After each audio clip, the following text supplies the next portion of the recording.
আসসালামু আলাইকুম বন্ধুরা। শীত এসেই গেছে। শীতের দিনে এই পিঠাপুলি আয়োজনে নতুন এক রেসিপিতে আপনাদের সকলকে স্বাগত জানাই। শীতকালে আমরা বিভিন্ন রকম পিঠা বানিয়ে খাই। তারই মধ্যে খুবই একটি জনপ্রিয় পিঠা হচ্ছে চিতই পিঠা। সেই চিতই পিঠার রেসিপি আপনাদের সাথে শেয়ার করব, যেটি কোনো রকম চালের গুঁড়ো ছাড়াই আজ আমি আপনাদেরকে বানিয়ে দেখাবো। যেটা হবে অসংখ্য ছিদ্রযুক্ত এবং নরম তুলতুলে। আপনারা এটা দেখে বুঝতেই পারছেন। আর এই চিতই পিঠা দিয়ে আমি বানিয়ে দেখাবো দুধ চিতই পিঠা। আশা করছি আজকের এই রেসিপি দেখার পর যে কেউ এই অসংখ্য ছিদ্রযুক্ত নরম তুলতুলে চিতই পিঠা খুব সহজেই বাড়িতে বানিয়ে নিতে পারবেন। চিতই পিঠা পারফেক্ট হয় না অনেকেরই, তার জন্য কিন্তু অনেকে এই পিঠাটি বানাতে চান না। তবে আজকের এই রেসিপিটি একবার ট্রাই করুন। যেমন অসংখ্য ছিদ্রযুক্ত হবে তেমনই নরম তুলতুলে হবে। তাহলে চলুন দেখে নিই এই দারুণ মজার চিতই পিঠার রেসিপিটি কিভাবে বানাবো। তার জন্য প্রথমে একটা বাউলের মধ্যে 1 কাপ পরিমাণে নিয়েছি সুজি, তার সাথে এখানে 1/2 কাপ পরিমাণে নিয়েছি ময়দা, এখানে 1 টেবিল স্পুন নিচ্ছি চিনি, তারই সাথে এখানে দিয়ে দেব সামান্য একটু লবণ।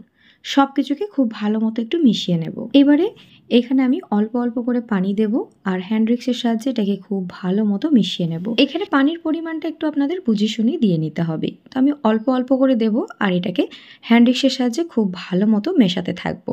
তো এইভাবে করে যত ভালোভাবে এটাকে মিশিয়ে নেওয়া হবে, মানে একটু ফাটিয়ে নেওয়া হবে, চিতই পিঠাগুলো কিন্তু একদম পারফেক্ট তৈরি হবে। তো এটাকে খুব ভালো মতো আমি মিশিয়ে নিচ্ছি। এখানে ব্যাটারটা একটু ঘনই আছে দেখে বুঝতেই পারছেন। তো এইভাবে আমি প্রায় 5 থেকে 6 মিনিট খুব ভালো মতো হ্যান্ড উইক্সের সাহায্যে ফাটিয়ে নেব। এখানে এটা খুব ভালো মতো আমি ফেটিয়ে নিয়েছি। এবারে এই ব্যাটারটাকে আমি 10 থেকে 15 মিনিট মতো রেস্টে রাখবো। হাতে যদি সময় কম থাকে 5 মিনিট মতো রেখে দিলেই হবে। তো এটা ততক্ষণ রেস্টে থাক, এদিকে আমি দুধটাকে রেডি করে নিই। দুধ চিতই পিঠা করার জন্য এখানে আমি 1 লিটার দুধ ব্যবহার করছি। দুধটা এখানে আগে থেকেই জাল করা আছে। দুধটা যখন একটু গরম হয়ে গেছে এখানে 1/4 কাপ পরিমাণে আমি একটু গুঁড়ো দুধ মিশিয়ে দিচ্ছি। এতে করে খুবই ফ্লেভারফুল খেতে লাগবে। তো এটাকে খুব ভালো মতো দুধের সাথে মিশিয়ে নিচ্ছি। এখানে আমি 3টে এলাচকে একটু ফাটিয়ে নিয়ে অ্যাড করছি। আপনারা এখানে এলাচের গুঁড়োটাও ব্যবহার করতে পারেন। তারই সাথে এখানে সামান্য একটু লবণ ব্যবহার করছি। মিষ্টিতে যারা লবণ খেতে পছন্দ করেন না তারা লবণটা স্কিপ করে দেবেন। তবে একটু লবণ দিলে আমার বেশ খেতে মজাই লাগে। তারই সাথে এখানে একটা তেজপাতাও অ্যাড করে নিচ্ছি। এবারে আমি এখানে 1/4 কাপ পরিমাণে গুড় ব্যবহার করছি। গুড়টাকে একদম ভালোভাবে গ্রেট করে নিয়েছি ছোট ছোট করে। তো এইভাবে গুড়টাকে দিলে খুব তাড়াতাড়ি কিন্তু দুধের সাথে মিশে যাবে। গুড়টাকে দিয়ে অনবরত এটাকে মিশিয়ে নেব। এখানে দুধটা খুব বেশি ঘন করে জাল করার দরকার নেই। 2 থেকে 3 মিনিট একটু ভালো করে বলক আসা পর্যন্ত জাল করে নিলে পরেই এখানে দুধটা আমাদের একদম পারফেক্ট তৈরি হয়ে যাবে। তো দেখুন এটা খুব ভালো মতো বলক এসে গেছে। তো এইভাবে আমি 2 মিনিট খুব ভালো মতো একটু জাল করে নিয়েছি। এবারে গ্যাসের ফ্লেমটা অফ করে দুধটাকে আমি সাইডে রেখে দেবো। এখানে প্রায় 15 মিনিট হয়ে গেছে। 15 মিনিট পর ফিরে এলাম। এখানে সুজিটা কিন্তু বেশ কিছুটা বেড়ে গেছে, মানে খুব ভালো মতো সুজিটা ভিজেও গেছে। এবারে যেটা করব দেখুন, যাতে করে কাজটা খুব তাড়াতাড়ি হয়ে যায়। তো এখানে যদি আপনাদের হাতের কাছে হ্যান্ড ব্লেন্ডার থাকে তাহলে আপনারা হ্যান্ড ব্লেন্ডার দিয়েও কাজটা করে নিতে পারেন, অথবা এইভাবে একটা মিক্সার গ্রাইন্ডারের জারে ব্যাটারটাকে নিয়ে খুব ভালো মতো ব্লেন্ড করে নেবেন। আমি এটা প্রায় 2 থেকে 2.5 মিনিট খুব ভালো মতো ব্লেন্ড করে নিয়েছি। ব্লেন্ড করে নেওয়ার পর দেখাচ্ছি দেখুন, এটা কিন্তু খুব ভালো মতো পেস্ট হয়ে গেছে। এবারে একটা বাউলের মধ্যে এটা ট্রান্সফার করে নিচ্ছি। আর এখানে চিতই পিঠার ব্যাটারটা যেমন হয় এবারে সেই বুঝে আমি এখানে পানি অ্যাড করে নেব। এখানে ব্যাটারটা কিন্তু খুব একটা বেশি ঘন হয় না। আমি আপনাদের দেখাচ্ছি এর কনসিস্টেন্সিটা কেমন রাখবেন। তো একটু ভালো মতো মিক্সার গ্রাইন্ডারের জারটাকে ধুয়ে এর মধ্যে পানিটা অ্যাড করে নিয়েছি। আবারও এটা 1 থেকে 2 মিনিট হ্যান্ড রিক্সের সাহায্যে খুব ভালো মতো ফেটিয়ে নেব। যখন 2 মিনিট হয়ে যাবে তখন আমি এখানে অ্যাড করে নিচ্ছি 1 টেবিল স্পুন বেকিং পাউডার। এখানে বেকিং পাউডারটাকে দিয়ে খুব ভালো মতো মিশিয়ে নেব। এখানে চিতই পিঠাগুলি বানানোর ঠিক আগে আমি বেকিং পাউডারটা ব্যবহার করছি। এইভাবে যদি কাজটা করেন প্রত্যেকটা চিতই পিঠা একদম পারফেক্ট তৈরি হবে। তো খুব ভালো মতো এটাকে মিশিয়ে নিয়েছি।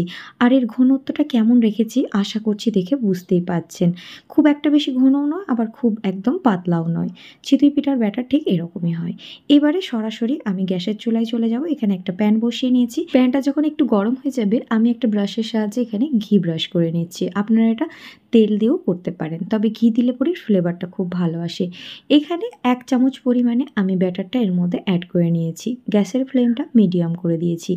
এবারে দেখবেন আস্তে আস্তে অসংখ্য ছিদ্রযুক্ত এখানে চিতই পিঠাগুলি তৈরি হবে। যখন এইভাবে ওপরটা পুরোপুরি শুকিয়ে যাবে তখন এখানে আমি এটাকে তুলে নেব। এখানে কিন্তু একটা চিতই পিঠা খুব সহজেই তৈরি হয়ে গেল। আশা করছি দেখে বুঝতেই পারছেন। খুবই সহজ বানানো এই চিতই পিঠাগুলি। প্রত্যেকটা চিতই পিঠা দেওয়ার আগে আমি এইভাবে একটু ঘি ব্রাশ করে নেব। আবারও এখানে 1 হাতা পরিমাণ আমি দিয়ে নিলাম চিতই পিঠার ব্যাটারটা। ব্যাটারটা দেওয়ার সাথে সাথেই দেখবেন উপর থেকে অসংখ্য ছিদ্রযুক্ত এখানে তৈরি হয়ে যাবে। এখানে কিছুক্ষণের মধ্যেই ওপরটা একদম পুরোপুরি ড্রাই হয়ে যাবে। ঠিক এই পর্যায়ে আবারও এটাকে তুলে নেব। একইভাবে সমস্ত চিতই পিঠাগুলি এখানে আমি তৈরি করে নিয়েছি। আপনারা এই চিতই পিঠাগুলি যে কোনো মাংসের ঝোল দিয়েও কিন্তু সহজেই পরিবেশন করতে পারবেন। খেতে খুব মজার লাগে। আর দেখুন এখানে প্রত্যেকটা চিতই পিঠা কতটা সুন্দর ছিদ্রযুক্ত ও নরম তুলতুলে হয়েছে। আপনারা যদি এগুলো ফুলকো ফুলকো বানাতে চান তবে এই ব্যাটারটা দিয়ে আপনারা কড়ার মধ্যে করে দেখবেন প্রত্যেকটা চিতই পিঠা ফুলকো ও নরম তুলতুলে তৈরি হবে।